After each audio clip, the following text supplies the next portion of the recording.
The following program presents principles designed to promote good health and is not intended to take the place of personalized professional care. The opinions and ideas expressed are those of the speaker. Viewers are encouraged to draw their own conclusions about the information presented.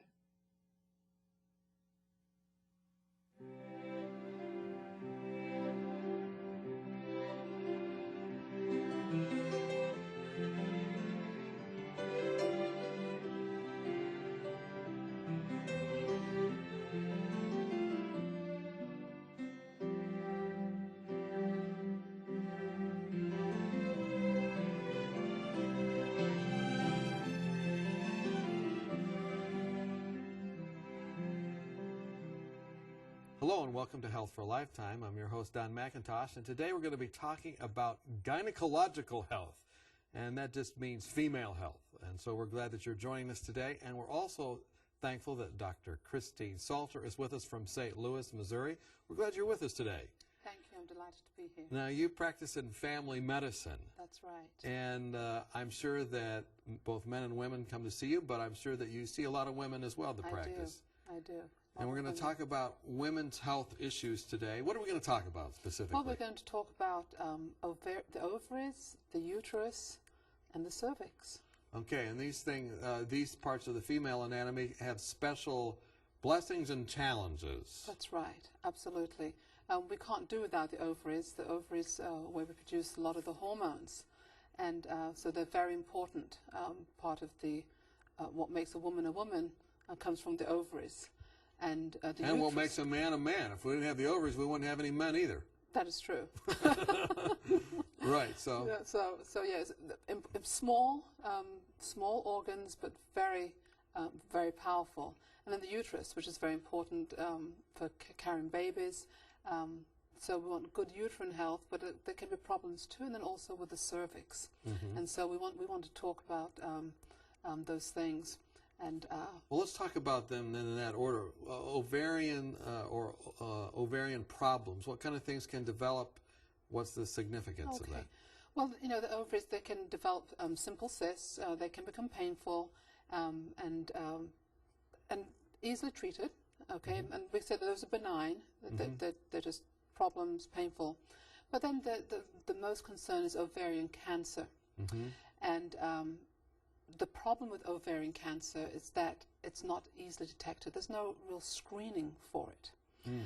And so that's what makes it, even though it's not a frequent cancer, it is the most deadly cancer once you get it. So, and the reason there's no screening is because it's right in the middle there. You can't touch it, you can't feel it, doesn't really bump up against anything?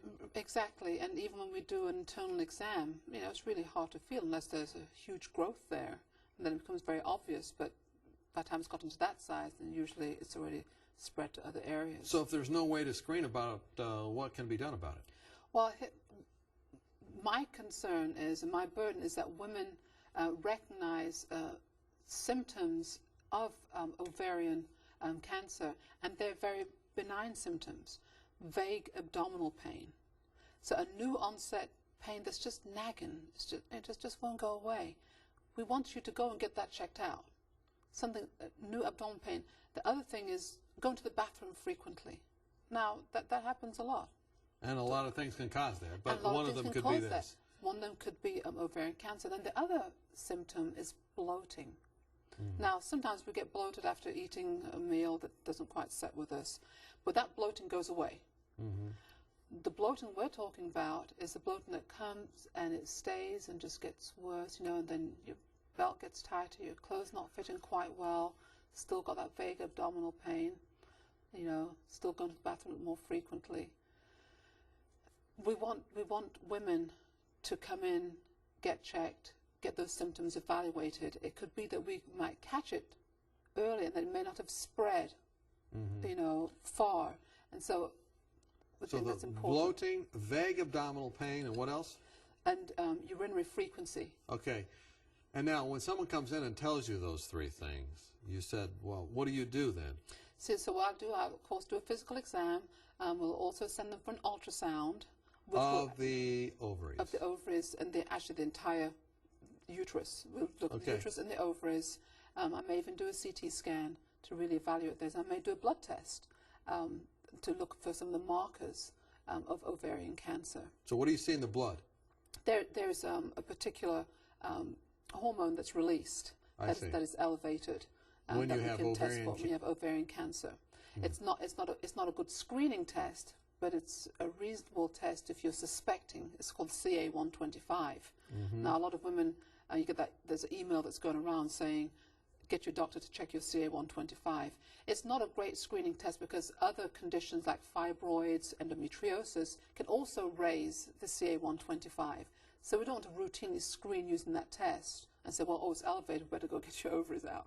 Right. But if you're suspecting ovarian cancer, that's one of the tests that you would do in addition to the imaging study. So the vague pain, the bloating, the urinary frequency would cause you to look for that. Now, why would they have urinary frequency? Is it because of the bloating then pushing down the bladder, or what? Pushing on the bladder and just the proximity of the reproductive organs and the irritation that's going on is going to irritate the bladder.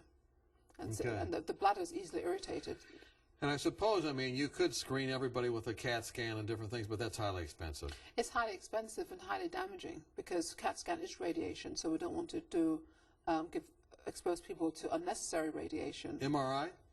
MRI, that becomes very expensive. Yeah. You see, so and that's why they don't screen like that. And that's why it's not screened for. So, what ages does this usually develop? This is in the older woman, so we're talking greater than 50. Now, young women can also develop a type of ovarian cancer, and that would rely on the index of suspicion of the physician. You know, having those symptoms or an irregular menstrual cycle, an irregular menstrual bleeding, that would alert the physician to just dig a little deeper in a younger woman. But certainly in an older woman, our index of suspicion is much higher, and we go looking for these. And especially if she's been on hormone replacement, if she's at this estrogen dominance, again, that driving force, we really want to look for that. It is a deadly cancer.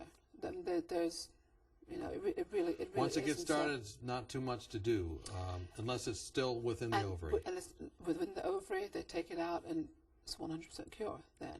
Okay, so that's one concern we have. So that we've covered the ovaries. Anything else about them? No, I think that's good. I think we can move on to the... Okay, we have our next one, uterine health. Talk to us about that. Okay, well, the uterus, a common condition of the uterus are fibroids. A lot of women have fibroids, very common. Again, estrogen driven. And so women having menstrual cycles throughout their reproductive life, then they go into perimenopause when the cycles, when the ovaries are beginning to shut down. Okay, and so then the cycles become irregular. Right. Okay, so that time is a little bit of a dangerous time because the endometrial lining can develop a malignancy and cause bleeding. So is it because you're having your monthly, or is it because of this bleeding? Right. Okay, and then you get into the postmenopause, and postmenopause is defined as no menstrual cycle for 12 months. Okay. So then my concern is a woman could have endometrial cancer and have maybe 1 or 2 spots of blood, which she may completely ignore because it's not. I mean, most women are just thankful they're not having these heavy menstrual cycles anymore. Right. And so then they see this little drop of blood and think, oh, it's just a little drop, and they ignore it. But that little drop of blood may signal an endometrial or the inner lining of the uterus cancer. So this is after you've gone through that. I mean, kind of that no man's land. You could have a problem too. But this is especially for the person that has not had a period for 12 months. They're actually considered postmenopausal. Right, exactly. Don't ignore just that one spot. Right. But then let's also discuss the risk for endometrial cancer. Okay, let's talk about that. Okay, so a woman who's obese, okay, a woman who has hypertension, diabetes, they're at risk for endometrial cancer. And again, this is all to do with the hormones and those hormonal changes that occur in those metabolic conditions. So, especially if a woman is obese, and very often the diabetes and hypertension go together. They may have high cholesterol too. The deadly quartet. Exactly, exactly. And so, if a woman like that who presents and she has some, some menstrual bleeding, or then that red flag goes up. Mm-hmm. And okay, so we want women to know that you may not have any pain. It may just be that one drop of blood. Mm-hmm. We want you to go and see your physician. And then when they go see their family medicine specialist, okay, what happens? Again, we do an internal exam. We often do a pap smear to look for abnormal endometrial cells that may be shown on the pap smear that may come through. And then we do the ultrasound. Again, we do that diagnostic ultrasound to identify, and it will show us the lining, the endometrial lining. It will show us, is there an area of irregularity in there? And if we do see that, we then actually go in and biopsy the area. Now, you can do that in your office. Now, in my office, I can do an endometrial biopsy, and I do that. But if I really am suspecting that this is an endometrial cancer, I do send them on to the gynecologist and have them go, and they may go and actually do a dilatation and curettage and really clean the entire area off and look at those cells. Mm-hmm. And if there's anything abnormal, then they will proceed to a hysterectomy. Okay, so to avoid endometrial cancer, to start with, avoid obesity, proper diet, exercise, all the things that would be normally something we do to be healthy. Exactly. So all those things, and then of course the hormones, really not using unopposed estrogen, because unopposed estrogen, and that's why a woman who has a uterus, mm-hmm. if she's given estrogen, must also be given progesterone. Okay, because if the progesterone is not there, it's going to drive that process for the endometrial lining. So we want to look at the hormones, make sure she's exercising so we're not getting obese, make sure she's doing all the lifestyle for high blood pressure, which is the same thing, exercising, fruits and vegetables, whole grains, a low salt diet, avoiding alcohol, mm-hmm. because that contributes to high blood pressure, and really creating the hormonal milieu that will not promote growth of the endometrial lining. Okay, and then avoiding ovarian cancer, what can we do to avoid that? Same kind of stuff? It's going to be the same kind of things because the estrogen that's driving it. So, we're exposed to toxins all the time. Right. So the very best you can do is to do those lifestyle factors, and then, if there's a family history, mm-hmm. okay, if there's a family history of ovarian cancer, especially there's also a family history of breast cancer, and again with colon cancer, then again your index of suspicion is much higher. Mm-hmm. Okay, some women choose to have what we call prophylactic oophorectomies, mean they get their ovaries taken out. And would you suggest that? It's a very drastic measure, and that's something that I'd really have them pray and discuss. Because of all the hormonal changes that come, it just kind of changed their personality, maybe? Exactly. I've had women where they've done that, and it's hormonally devastating to them. So they've got to really look, of that risk versus benefit to make that decision about that. Mm-hmm. We're talking with Dr. Christine Salter. We're talking about women's health, and we've learned some important things. When we come back, we'll talk about some other issues. I know you won't want to miss it. Are you confused about the endless stream of new and often contradictory health information? With companies trying to sell new drugs and special interest groups paying for studies that spin the facts, where can you find a common-sense approach to health? One way is to ask for your free copy of Dr. Arnott's 24 Realistic Ways to Improve Your Health. Dr. Timothy Arnott and the Lifestyle Center of America produced this helpful booklet of 24 short, practical health tips based on scientific research and the Bible that will help you live longer, happier, and healthier. For example, did you know that women who drink more water lower the risk of a heart attack? Or that 7 to 8 hours of sleep a night can minimize your risk of ever developing diabetes? Find out how to lower your blood pressure and much more. If you're looking for help, not hype, then this booklet's for you. Just log on to 3abn.org and click on free offers or call us during regular business hours. You'll be glad you did. Welcome back. We're talking with Dr. Christine Salter. She's a specialist in family medicine. She practices in St. Louis. We're glad you're with us. Thank you. Glad to be here. And we've been talking about women's health issues. Yes, we have. We've talked about ovarian cancer and, that you really can't screen for it, but bloating, unusual pain, going to the bathroom a lot. These are signs to go see someone, Exactly. get it checked out. And then we've talked about endometrial cancer. And now we want to move on. We want to talk about cervical cancer. Cervical cancer, absolutely. My concern about cervical cancer is that no woman should die of cervical cancer because it's so easy to screen for it by a pap smear, a well-woman exam. But a lot of women do not want to come in for a well-woman exam. They say, oh, no, I don't have that done, you know, and they feel that it's invasive somehow. But it's not invasive. It's very simple. It should be relatively painless, and it's just taking a little sample of the cells that we can send off and look for pre-malignant lesions. You know, but women don't come in for them. Then the lesion, then the cancer comes, and it advances, and it's a kind of cancer. Cervical cancer doesn't spread in the distance. It doesn't go to the brain, to the lungs, so like that. It's local invasion. And I've taken care of patients like that. It's just a horrible way to die. And to think that it could be completely avoided with regular pap smears. So what is the risk for a typical lady in Western society or in America from cervical cancer? Well, it's fairly common, and the problem is that the risk really is from sexually transmitted diseases. Okay.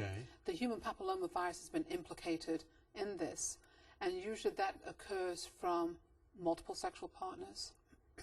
And usually what happens, a woman may have had multiple sexual partners in a young age and then developed cervical cancer later on. So now she's changed that lifestyle, is now married and, you know, not doing that, and then decide, why don't I get pap smears done, because, you know, I just don't have that, you know, that speculum put into me.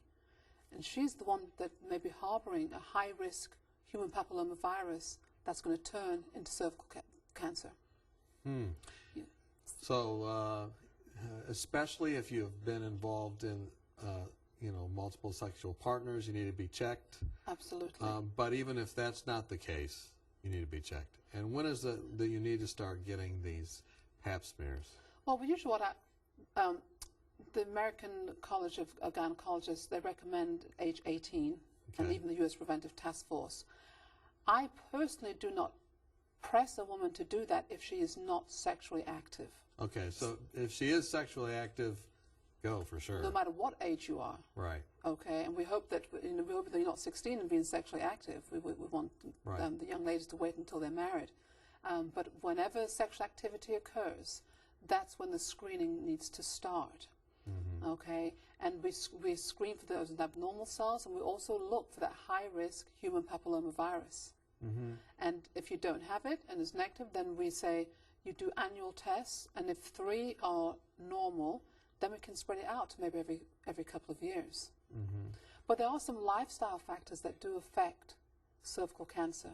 Well, of course, one of them has to do with sexual activity, but what are some of the others? Smoking. Smoking, again, increase the risk for cervical cancer. It's amazing. I mean, you wouldn't think. I mean, it's the opposite end. It is the opposite end, exactly. But it does. But it's got toxins and carcinogens. Also, the diet. They found that in women who have high levels of antioxidants in their bloodstream, vitamin C, beta-carotene, that they have low risk of cervical cancer. So more carrots, more apples. A variety of fruits and vegetables to raise the antioxidant levels in the bloodstreams, and food-grade nutritional supplements to raise those antioxidant levels to protect the cervix. Now we want to mention that the earlier that sexual activity occurs, the more damaging that it is, because the immature cervix has those cells that are more susceptible. Because they're still developing. They're still developing. They're on the outside, so they're more susceptible to the papillomavirus. They're more susceptible to the AIDS virus. They're more susceptible to those organisms, to the chlamydia and gonorrhea. Okay, so we want to leave sexual activity the latest possible until we've got well, good I mean, development. look, I mean, also sexual activity with people that don't have chlamydia, gonorrhea, and syphilis and all these things. I mean, Exactly. so watch who you're running with. That's a lifestyle factor. That is exactly. Remember that whoever you have sexual activity with, you're also having sexual activity with who they've had sexual activity with. Right. So, so we want young ladies to be careful who they choose and make sure they know about their previous activities. I mean, so they never need to get this for a number of reasons, not just screening, but because, I mean, God intended. I mean, if you read Leviticus, what is it, 18, and you just follow it, which is no until yes, right? Exactly. And all those different variations there, then you're safe. I bet you have some pretty frank talks with people in your office. Yes, I do. Yes, I do. I like point blank, you know, ask about sexual activity and encourage a lifestyle of chastity, not just abstinence. It's not enough saying being abstinent. We want a lifestyle of chastity. The very behaviors, you know, someone may not be going into full-blown sexual activity, but they may be doing other things that is not a lifestyle of chastity. So we want the young people to be chaste, keeping themselves pure, and save sexual activity for marriage in the way that God intended it. You know, I don't know if you've ever, when I used to work in an emergency department, and that chapter, Leviticus 18, that just goes through all those things, I don't know that you can improve on that. If you just go through it, you read to people and they say, hey, look, you know, if you're involved in any of these things, you know, check yes or no. That's and right. if you are, then, you know, you're in trouble. Exactly, exactly. So, I mean, you know, I think it's great that you can talk with people about these things. I mean, it sometimes might be considered a touchy area, but look, if you don't tell people what's up, they can really get into problems. They really can. So we need to find out this information. We need to find out, you know, the sexual history and screen appropriately. The woman who's 60 who thinks she doesn't have to be screened, when we find out, you know, how many sexual partners she's had in her lifetime, that puts her into the high-risk category, and it's important that she is screened. Okay, so we've talked about having the pap smears. Exactly. We've talked about knowing what your history has been. Hopefully, not a long history, but if you said now if it's more than 5 people during your lifetimes, you're very high risk. You're at a higher risk, absolutely. And then what were the other risk factors? We need to talk about lifestyle things. So we talked about the diet, having lots of antioxidants in the bloodstream from fruits and vegetables. And a recent study was done on the use of birth control pills. That long-term use of birth control pills may also increase the risk for premalignant transformation. So we try to look at things all in context and really get a bird's eye view of the patient to see how aggressive we need to be in their screening. So for some women, there will always be annual. And other women, if they're low risk and they've had 3 normal pap smears, then we can, you know, maybe back it off a bit to every 2 years. Every two years, exactly. So, you know, I'm kind of glad I'm a man. But then I'm very glad there are women too, you know what I mean? But there's some more variables to think about for the female. Yes, there is. And if a premalignant lesion is found, it's easily treated.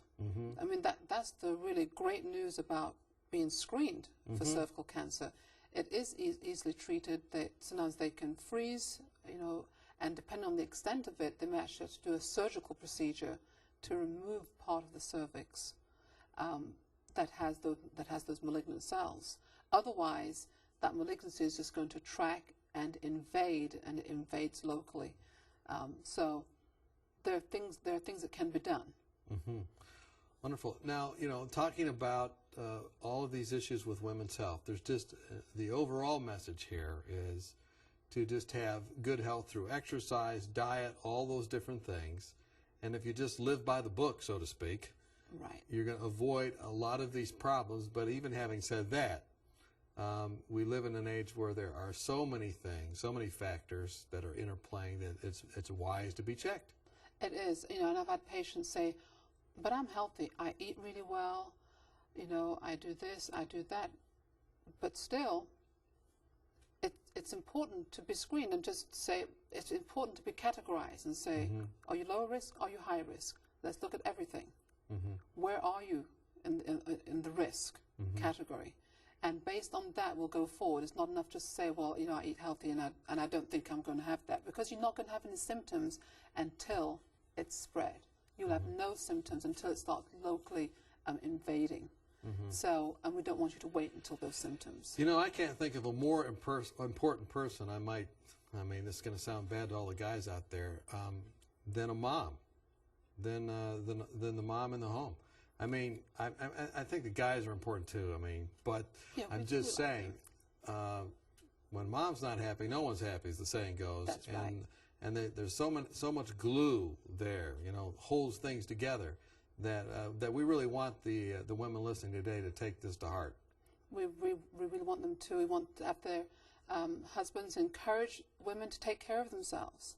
Encourage them to go and get that well woman exam. Encourage them to get that annual preventive exam, so they're doing all those things. Encourage them, be an accountability partner, you know, with exercise, with them eating well.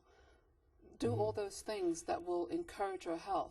What do you say to the woman that maybe has developed cervical cancer recently? What kind of things happen right then? You know, maybe someone's just really anxious and they're thinking, what's the next thing that's going to happen? And it, again, depends on how far gone it is, but probably she'll need to have surgery. And if it's pre-malignant, if it's an advanced pre-malignant lesion, they'll just take off part of the cervix. If it's really fairly extensive, then they will actually do an actual hysterectomy and take the entire uterus out. So the cervix is the neck. Cervix means neck, so that's the neck of the uterus. Right. Okay, and so they can just go in and take off a small parts. If it's we say it's not invaded, so they can take off small parts. But if it's a frank cancer, they will need to go in and take another everything reason out. to get it checked beforehand, especially in those people that haven't had to have children or maybe wanting to do that. You want to make sure that these kind of things are taken care of. Exactly. And during pregnancy, we always check in the initial obstetric visit. We do a pap smear to make sure that everything's going to be fine for those next 9 months. So the real message then is prevention and taking that seriously. Absolutely. Thank you so much for spending time with us today. And thank you to your patients and also to your husband and your fine children. Thank you. It's a pleasure to be here. And we're glad that you've been with us as well. This has been an important program. Don't minimize it. If you haven't had a screening, if you haven't had that pap smear or been checked, take care of it. Make the appointment today and have health that lasts for a lifetime.